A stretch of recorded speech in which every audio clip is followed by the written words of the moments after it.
For more on the changes announced today by Premier Christy Clark, we're joined by Keith Roy, Realtor and former member of the Greater Vancouver Real Estate Board.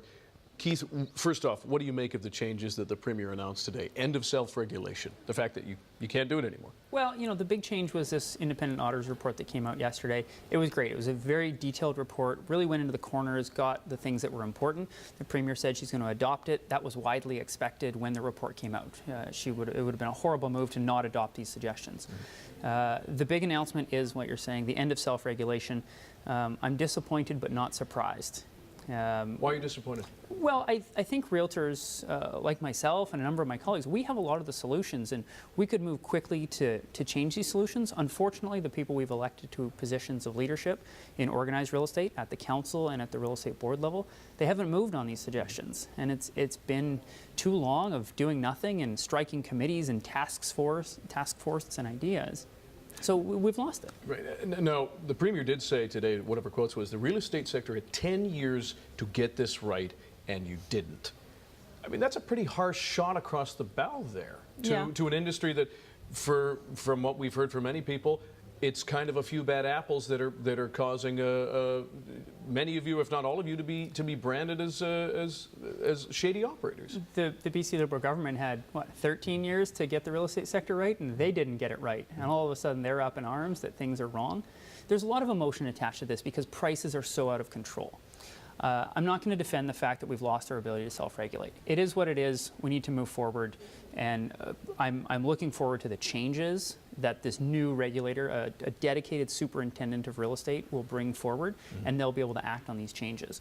But at the end of the day, the problem of affordability, which is what the Premier really wants to address before the next election, that's not going to be solved by changing real estate regulations. So in your mind, what will it take to change affordability, if that's the major issue? Well, at the local level, you go after zoning. You have to make it so that you can build more supply.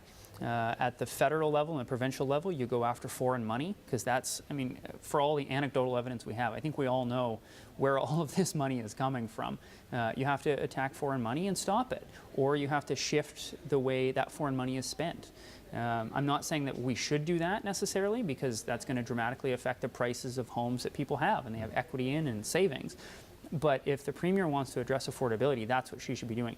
As far as taking on the real estate industry, great job. I'd love to see these changes come in. I'd love to see realtors educated and not just tested, which is what we do now. I'd love to see a 2-year diploma program in order to become a realtor.